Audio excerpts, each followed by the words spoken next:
Hi. I just have a couple of questions of clarification. So, Sure. You touched on it a little bit towards the end of your lecture, but if you could describe more, I guess, like elaborate more on what you mean by decency and these fundamental values, especially in light of the statements that you just made in response to the question, not this last question, but before this, recognizing the fluidity of culture and cultural values and the existence of cultures that don't necessarily share the same values, and how do you account for that, moving towards a common set of values? How do you, if you believe that it is useful, develop coalition politics in order to move towards a collective sense of value? How do you reconcile individual motivation if you believe fundamentally? Yeah, I mean, there's a lot of complexity here, but yes. Yeah, I mean, so but honestly, I mean, these are high-stakes questions. Not to go all religious on you, but leaving aside the religious aspects of the Ten Commandments, I think that would be a pretty good place to start with basic decency. Right? Don't steal. Don't. I'm a deeply religious person. I'm an Orthodox Jew. I don't think that it's mandated that everybody believe in God, obviously, and I think that, and I understand the arguments for atheism. That said, I think that, basic values that we in Western civilization tend to share, things like you don't get to kill people, you don't get to kidnap people. I think that values that have developed later, anti-slavery values, for example, that are a later breaking development from Western civilization, but have roots in Judeo-Christian civilization. Those are values that are fundamental values of decency. The ones embodied in the Constitution seem to me to be good values. Like, I don't get to harm you because I don't get to use the government as a club against you because I disagree with what you say. I don't get to use the government as a club against you because I disagree with your religious practice that doesn't infringe on me. I have sort of a John Stuart Mill view of interpersonal decency when it comes to governmental intervention, and that is I get to wave my fist around as much as I want so long as it doesn't hit your face. I just wonder about the slipperiness of that, right? Because that same value system has been used to justify a number of things that I think we would understand to be fundamentally unjust. Well, give me an example. So as I say, the John Stuart Mill system would definitely not value slavery. I mean, that's not me waving my fist around until I hit your face. That's me putting you in chains. I mean, that's a fundamental human evil because I'm violating somebody else's rights.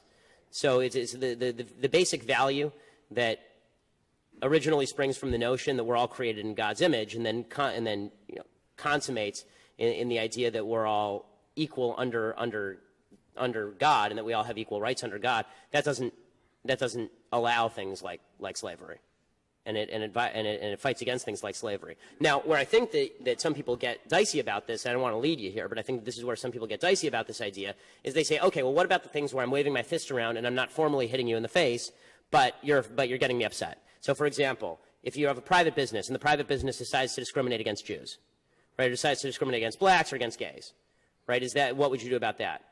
So I don't think the government has any business telling private businesses what to do, because I think that capitalism is colorblind, and that means that if somebody discriminates against Jews or blacks or gays, they'll go out of business. There will be other people who offer their services.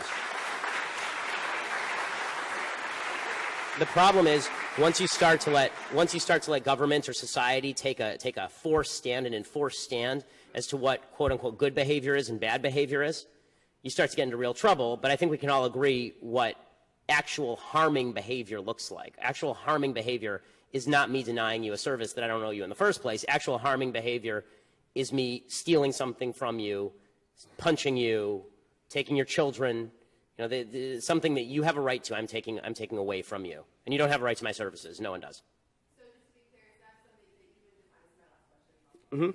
Is that something that you would define in objection, that you set sort of in opposition to things like microaggressions or privilege that you find to be false on the grounds that they are subjectively offensive? Are the things that you just listed things that you would find to be objectively offensive? Well, I mean, so now you're getting into a broader question, which is, are any values objective or subjective? All values, I suppose, in the end, are going to be subjective, but I think the ones that we can most easily agree on, and the ones to which there's an objective standard anyway, that doesn't require you to read my mind. Let's find a standard where we don't have to read each other's mind. So a standard where I don't have, microaggressions require me to read your mind. I have to try and figure out what's going to offend you and what's not. I don't have to read your mind to know you probably don't want me to punch you in the face. Right? Like there's an objective standard there where I don't have to read your mind. We all sort of agree. And if we can't agree on that, we can't agree on literally anything, and then society's over. So I guess time to buy your food parcels and build your bomb shelters, if that's the case. If we can't all agree it's bad to hit each other in the face, then we have no place to start. babies. That's a long-term project because it takes 100 years for an entire society to devolve to the point where a majority of babies are being born out of wedlock in a community, or a vast minority in the white community. That's one way to tackle it. A shorter-term way to tackle crime is to put all the criminals in prison. Because, again, I think that sets off a chain reaction that's actually good. And the chain reaction is that now you can have businesses invest. I'm not going to take my money and invest in a store that I think is going to be robbed tomorrow because the crime rate is high. I'm only going to invest where I think the cops are going to protect. And if there are no cops there to protect, it's hard for me to invest. Once I invest, that creates a property tax base or a local taxation base. And now you actually have the money, if you want a good public school, to actually put together a good public school. So all of these things need to happen at once. But the only quarrel I have with you at all is I think that you're taking an anecdote and expanding it out statistically where that's not actually statistically valid. So you don't believe that the federal incentives to the states, for the states to receive federal funding based on their forced collection of child support? No, I'm not arguing with you on that. You may very well be right. I don't know enough about that to answer that question. All I'm saying is that if you're talking about child support as the lead problem in these communities, there we disagree. I'm sorry, I have to move on because there's a lot of other questions.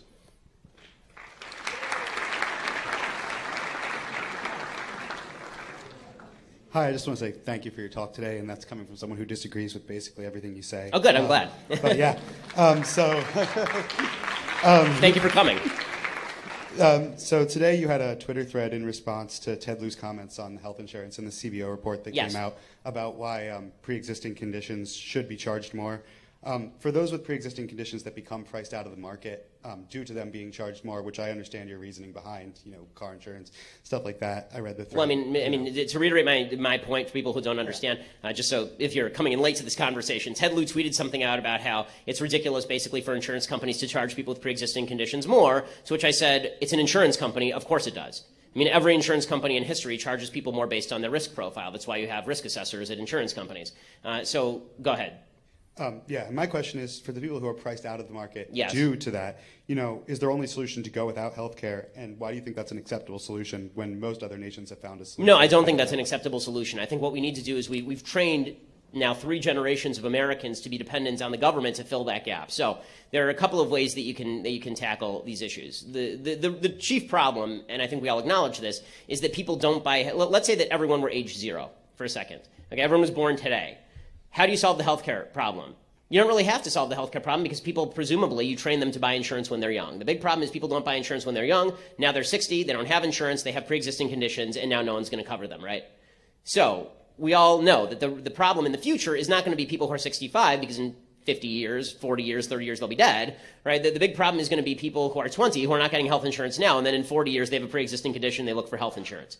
So if we're talking about the future and the future plans for healthcare, what we need to be doing is encouraging young people to buy health insurance. Well, there are only 2 ways to do that. One is to use the government to force people to buy health insurance, and the other way is to basically have a market system that punishes people for not buying health insurance.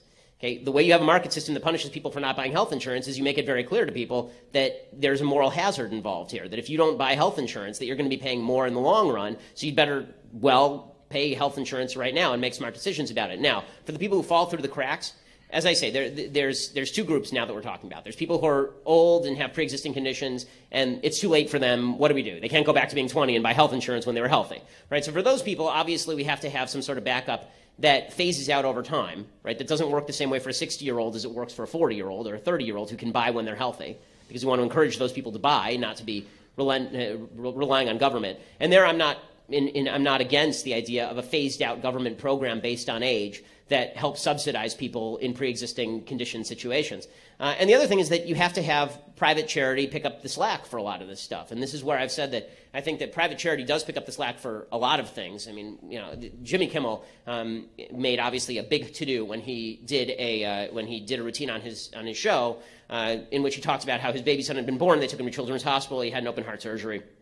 And that's why you need Obamacare. Okay, Jimmy Kimmel didn't have Obamacare. Jimmy Kimmel had private insurance. The fact is that private insurance, which covers the vast majority of the market, is still covering of pre-existing conditions because when you are employed and you have insurance, you're pooled with all the other employees of your company. That's the way it works, right? They don't charge you more with a pre-existing condition, at least in huge numbers, when you're getting it through your employer. So that's problem number 1 with Jimmy Kimmel is he already had health insurance. The problem number 2 that he didn't mention is that Children's Hospital is a charity hospital. A lot of people are coming in there with Medicaid, and the only way that people can get covered is not just through Medicaid, it's because there's a bunch of charity that's coming in and supplementing the Medicaid to pay the doctor. I know this because the doctor who operated on Jimmy Kimmel's son is a guy named Vaughn Starnes, and he operated on my daughter when she was a year and a half old. So we were at the same hospital with the same doctor. The vast majority of patients there, I believe, were on Medicaid. And they were able to get care because of the charity that was involved. So my solutions are twofold. There's a long answer, but it's a complex question. So the answer is, one, private charity needs to be increased so that we can help pick up the slack, because if that doesn't happen, conservatives, note to us, we need to give more charity, because if we don't do it, the government's going to try to. Okay, and solution number two is that we have to have a phased-out program that takes care of the people for whom it's too late to actually make good decisions, but still encourages people to make good decisions now about buying their insurance, which means there must be a risk attached to not buying insurance. One last yeah, comment. sorry. Just one ending comment. Two things. First of all, if you're encouraging people to buy health insurance, at the age of 20 or an age like that, they're not going to have, the income or the percentage to donate as much to a better insurance plan, You don't need a terrific insurance plan when you're 20. You need a catastrophic insurance plan when you're 20. And the truth is that most of the time you need a catastrophic insurance plan generally. You shouldn't have to go to an insurance company if you have a flu. You should be able to go to a doctor and pay cash. And also, when you're 20, there are still people with pre-existing conditions that would jack up those costs, and getting it early might not help. 100%. But again, this is a time lapse question, because the fact is that my daughter was covered under my insurance, right? If you're under 20, you're covered on your parents' insurance typically. So thank you. Thank you very